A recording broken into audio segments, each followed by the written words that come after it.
আগের দিনের ময়মুরব্বীরা বলতো, যাকে চোখে না দেখছি সে বড় সুন্দরী, আর যার হাতের রান্না না খাইছি সে বড় রান্ধনী। আমার ছোট ছেলেটা আজকে বলছিল, আম্মু তুমি কি রামেন রান্না করতে পারো? রামেন না অনেক মজা। ছেলের মুখে শুনে আমিও রামেন রান্না করতে চলে আসলাম।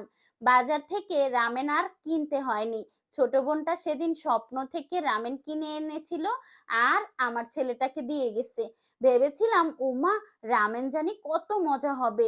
ভিডিওতে দেখি অনেকেই রান্না করে খায়, তারপরে রান্না করে যখন মুখে দিয়েছি, ছ্যা ছ্যা ছ্যা ছ্যা ছ্যা, এই রামেনও আবার এত মজা করে মানুষ খেতে পারে? বলে ঝাল, আরে এর চেয়েও বেশি ঝাল আমরা বাঙালিরা খেতে পারি।